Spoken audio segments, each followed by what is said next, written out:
In this world, I intentionally limit my progression. With each episode in this series, I'll unlock more materials, transportation, and quests until I fully experience every part of Minecraft's core game.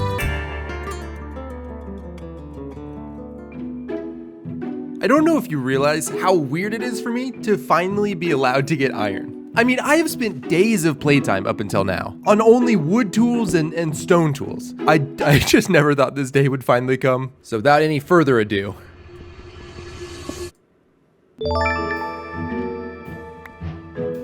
Yeah, okay, so they're just one, okay. And with that, of course, comes a new set of goals that we will have to complete before progressing deeper. As always, the first on that list is completing this current stage of equipment. For this tier, that includes a full set of iron armor, all 5 iron tools, as well as the 3 new iron exclusives. With this stage, we have also unlocked a new form of transportation. So my second goal will be to create a minecart network, with bonus points for using all the different rails and carts.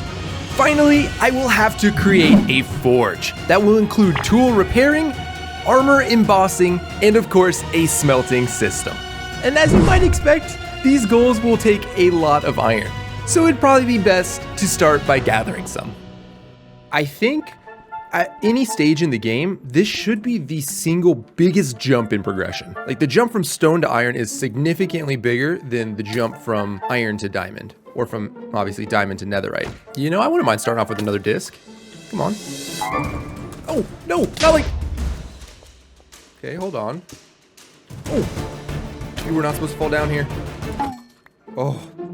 In my current state, caves are still a little bit difficult.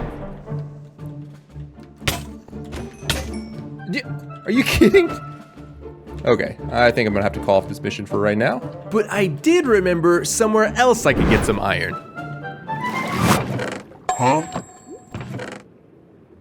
Wait, what? Oh wait, no, that's the bottom chest. Here we go. Oh yeah, look at that. We got some iron in here. Oh, I gotta be paying attention. Do you see how many new things we can craft? But the very first thing that I want to do with our new iron, before anything else, is... Well, the first thing I wanted to do was heal up some of the golems, but it looks like I might have just been a little bit too late. Yeah, I think the only golem left here is this guy, who doesn't have any visible cracks, but you might still appreciate the heal. I don't have much to heal him, so hopefully 1 ingot will be a nice gesture to him. And now that I had paid my respects to the golem, I could address my own needs. And let me tell you, need was not an overstatement. I think it's finally time to craft an anvil. And that's because I'm not actually gonna start with iron armor.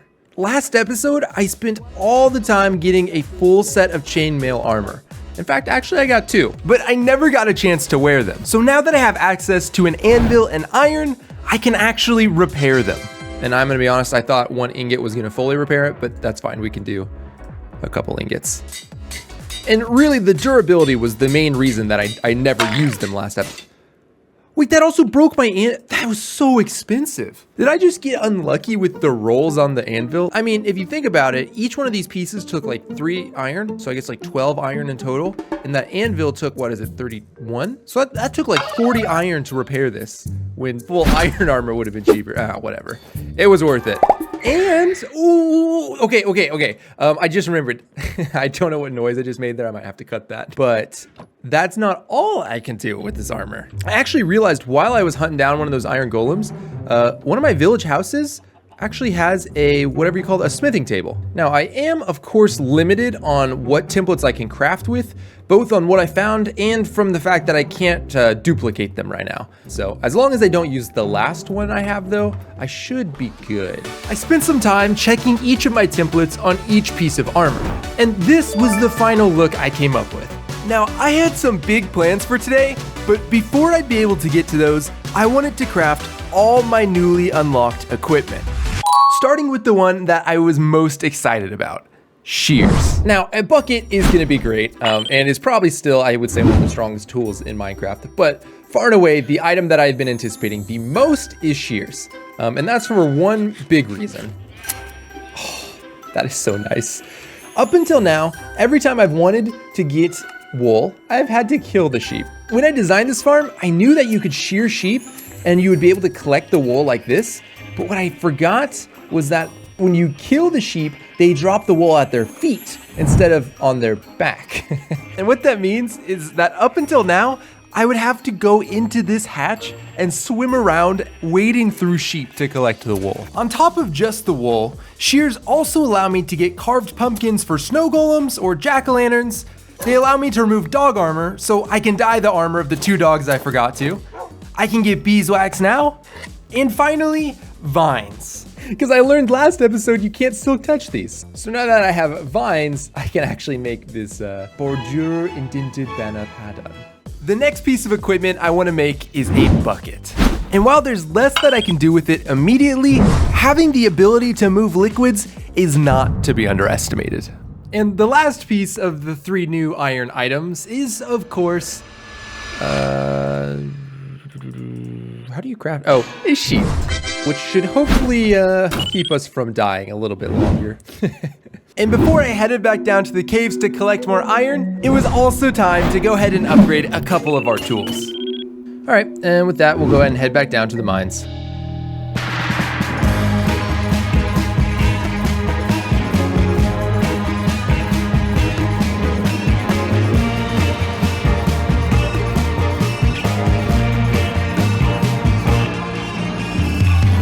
Okay, this time I'm gonna try going into this cave that is right by my house, because might as well go and explore that one. And that was when I would come to learn how lucky I was in the base location that I had picked.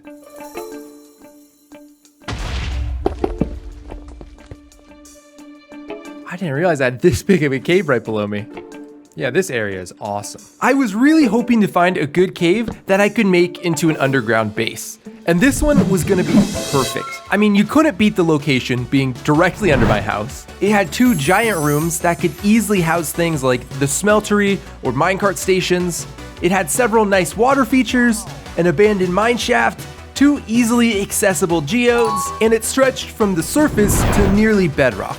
So while I continued to gather iron, I also worked on lighting up the cave and making it safer so that I would be able to transform it into a mining base. I cannot believe that cave, that whole cave it's just been sitting right below me this whole time. That's so sick. And with that, I'm pretty happy with the overall amount of iron we have. So it looks like we're coming up on just about 5 stacks total, which means I am more than comfortable to go ahead and complete my full set of tools. Sword? I guess we need a hoe. All right. Now, I am still gonna hold off on the armor, just because I do want to use chainmail armor, at least for a little while. And this is enchanted. I would lose the enchantment switching up to iron anyway, so. Now that I had a good supply of iron and I finished all the progressing I wanted to for this episode, I could start tackling my other goals. Today, I wanted to focus on starting a minecart network. And now that I settled on building in that cave, the ideas were already starting to flow. So I took to the mine shafts to start gathering up some rails. So in this stage, I have not unlocked redstone yet. And the big reason for that is because a lot of redstone takes quartz, which I'll get after the nether. Now, because of that, that means I also don't have anything but the normal rails, which is kind of unfortunate because I think that detector rails and powered rails and things like that can really enhance this stage. So I've decided on a happy medium that I think will keep true to limiting the challenge, but will also allow me to have some of the capabilities that I would have had. And that idea is to be able to loot redstone components. So I can't actually craft anything, I can't mine redstone, but whatever I find, I can use. So in a lot of these chests, okay, now that was a terrible example because this one doesn't have any, but in a lot of these you'll find like detector rails and powered rails and activator rails and all the different kinds of rails. So I'm gonna spend a while looting mine shafts. In fact, I might even head over to the mesa because I know I could find a lot of mine shafts there. All right, let's see if there's a better example. Yes, okay, so this one's got a couple activator rails in it.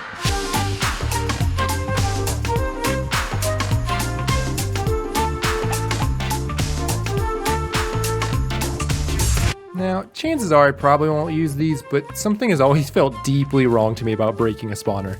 even if the little XP is probably more useful than it is to keep it around. So yeah, you will never catch me breaking a spawner. I had started exploring the mineshaft in my new cave, and right at the entrance, I found this. Oh, no way, that's awesome. A skeleton spawner can be so useful, and it's like really close to our base. But it didn't stop there. Is this another? No way. Okay, I don't actually know how close this one is, but it is a new one. Wait a oh, okay, hold up. These two are very close to each other. So we got that spawner there, and we got that spawner there. Let me see, can I make them both spin at the same time? So if I stand here, that one is live, and that one is live. So without moving, this is a double spawner. Awesome, okay, I'm gonna write down these codes so I can remember. And although I didn't realize it yet, this made my cave that much better. You're kidding. That's the entrance to my base, and those double spawners were on this exact block, but like 40 more blocks down. So that is so centered on the base that I feel like, oh man, we're gonna have to do something with that. If you have any ideas for that double spawner, let me know in the comments and we might be able to build it in the future. But in the meantime, I was off to the mesa to raid more mineshafts. All right, what do we got? Ooh, aqua affinity, but most importantly, 4 activator rails. Oh, and another. Ooh, okay. Well, unfortunately not what we're looking for. Okay, nice, a detector rail. Ooh, that's a nice chest. Okay, nice. Ooh. Ooh, nice. Beautiful. We'll take all of it. So even this one, I would not be able to bring myself to break. Oh. Oh, they can get down.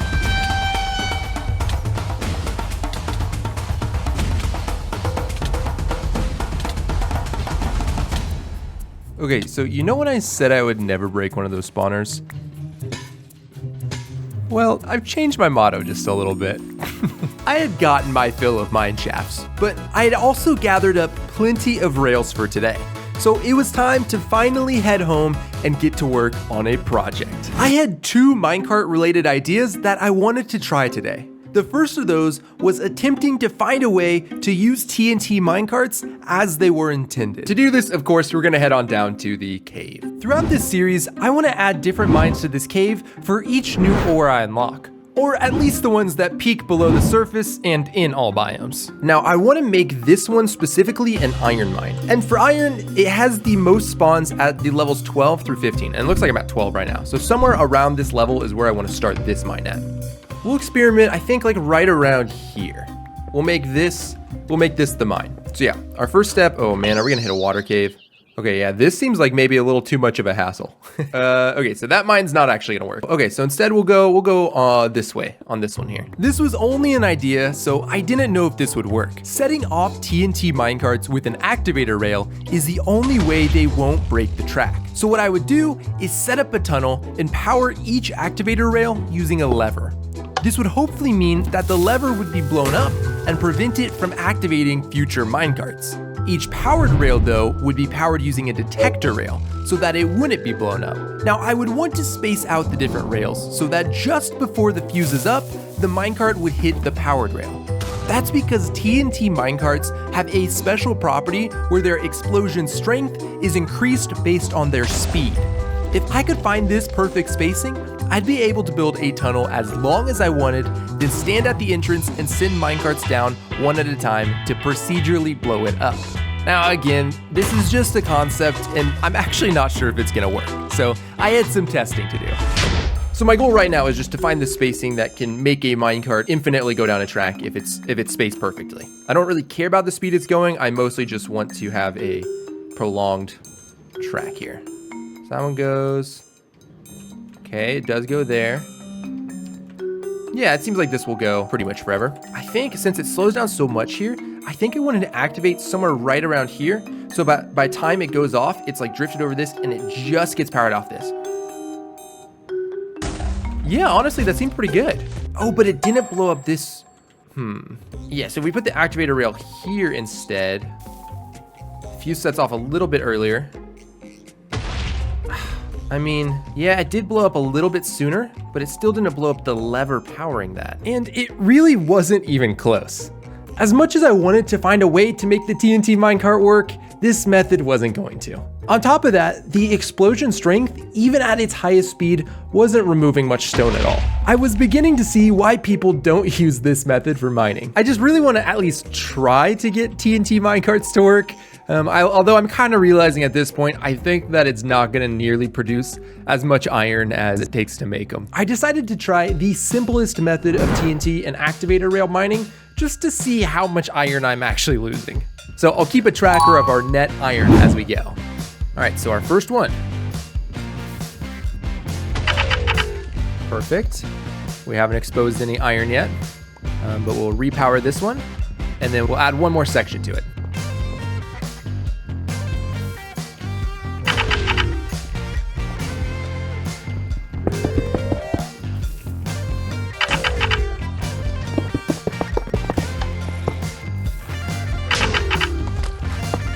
I won't count this iron, but this one I am going to count because this would have been in the explosion radius, and we'll move forward the activator rail yet again.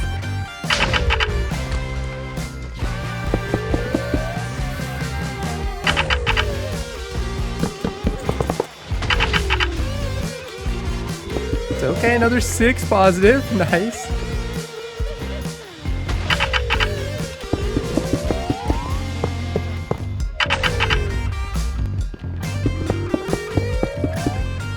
Oh, wait, that's just a regular minecart.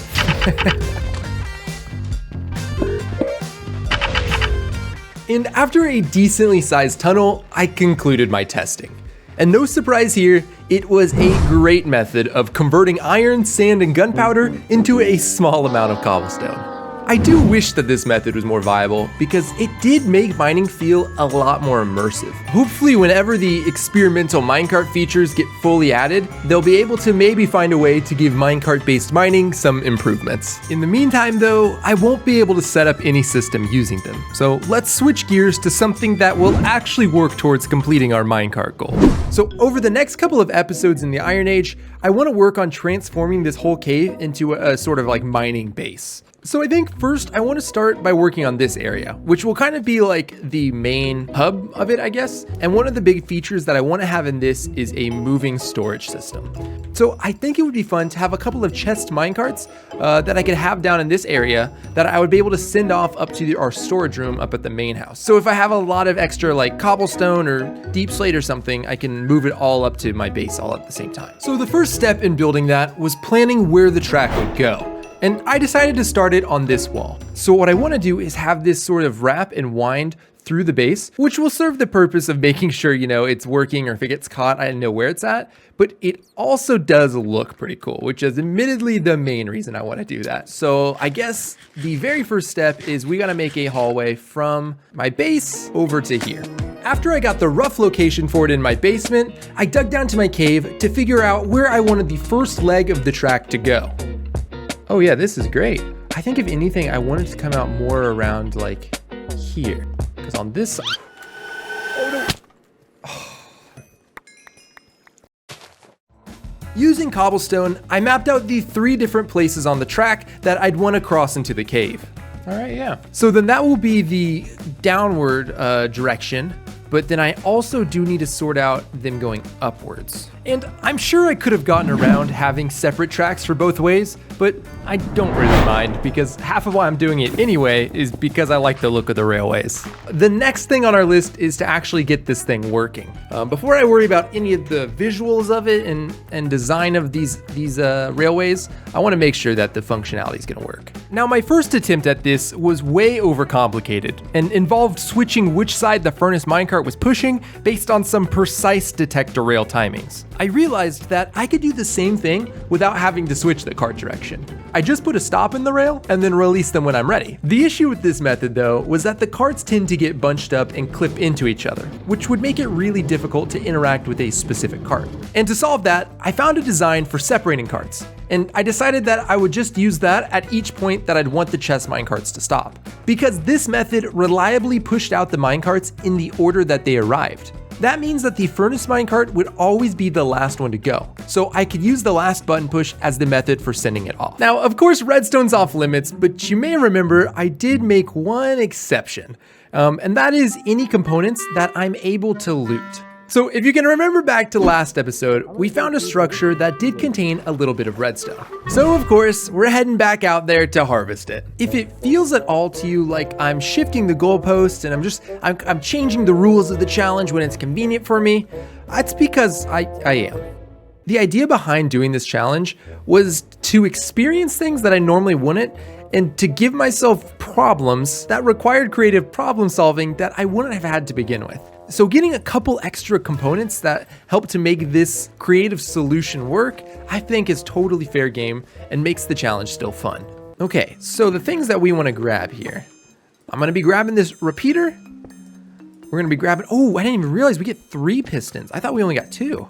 And then the other thing that I want to grab while I'm here are these, because I think that we can come up with some cool uses for those. Now that I had all the components, the build itself was pretty simple. The only change I had to make was moving it to the left a couple of blocks so that the piston wouldn't appear to be sticking out as much. So what I should be able to do is just send 1, 2, 3, and 4 minecarts. And then if I just put 1 furnace minecart, we got all of them sitting in there like they should be, all stacked up. And then each time I push this button, it should call 1 minecart down to this part.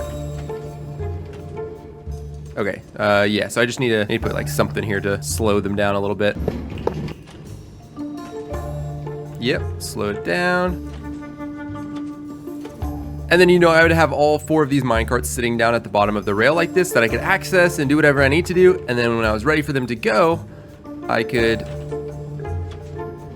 send them off. Yeah, I think this station works pretty good. Since the functionality was now fully taken care of, I could move on to the fun part of designing the look of them.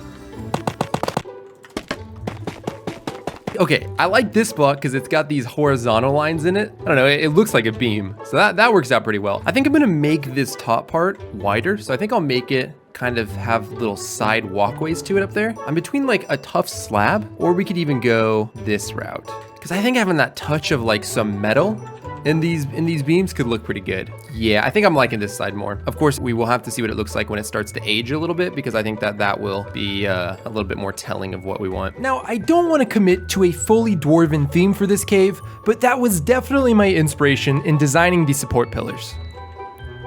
So I think that this is the design I've landed on. Yeah, I mean, I think I actually really like that.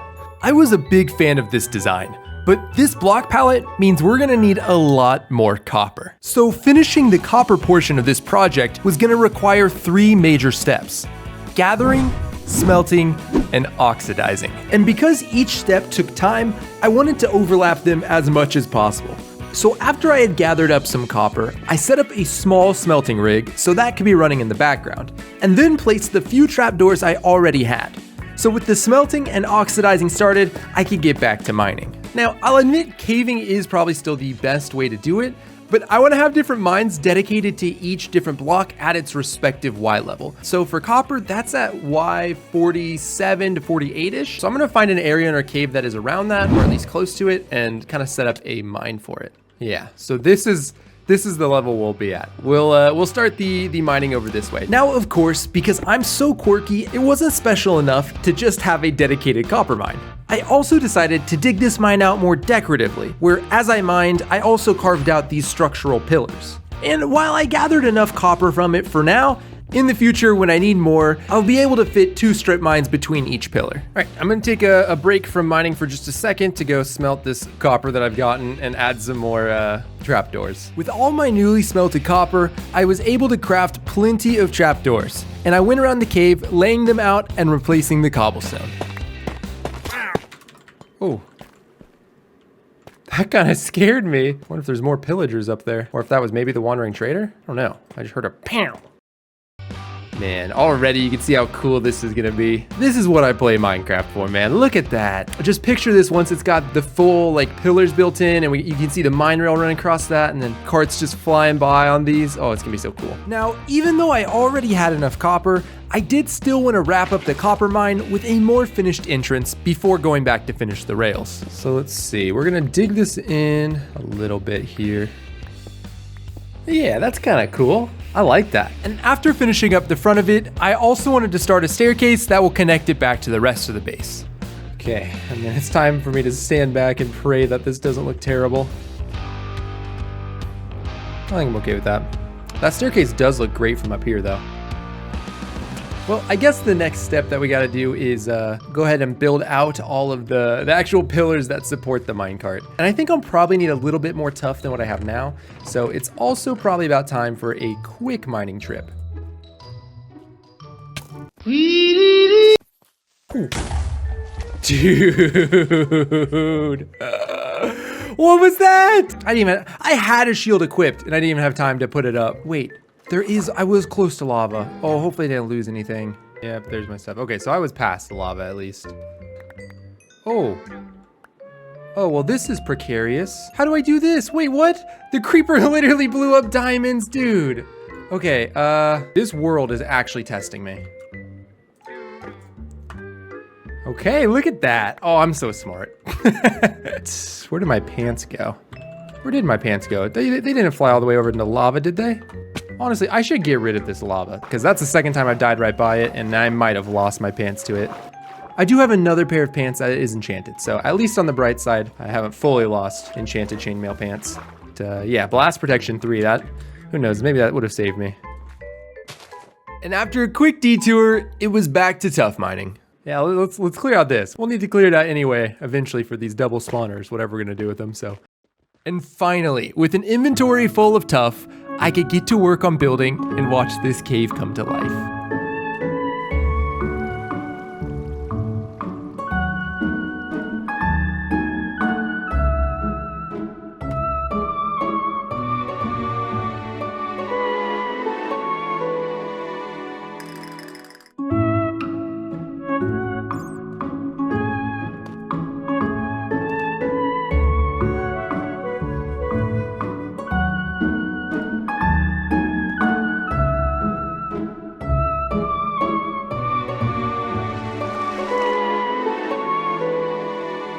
Now there's a very high chance that I missed something somewhere, just because I always do, but I think we're good to go. Yeah, that's looking pretty sweet. Oh, I love that, awesome. So with that all set up, I guess we can lay down all the rails and then set up the other one of those stations up at my house. And then, I mean, this whole system here should be operational. So I did just that. After laying the rest of the track down, I was able to get the cart stop installed in my basement and run a test to ensure everything was working. I think that is fully set up. So I want to go start at the bottom because it's a little bit easier too. And then we can try just running it around the track and make sure everything's working. I'm quite excited for this. Also, look at this. This place is looking awesome. I got all my carts situated and ready, meaning it was finally time to fire up the system. 1, 2, 3, 4. We'll give it 4 and we'll send it off. Oh, and then we'll see it go across here. There's 1, 2, 3, 4, and then the furnace minecart slowly chugging. Oh, you already saw some of them go across there. So probably see them. Yep, there's the chests. Did I miss it? Oh, okay, I just saw the end of it. Oh, not a good time, guys.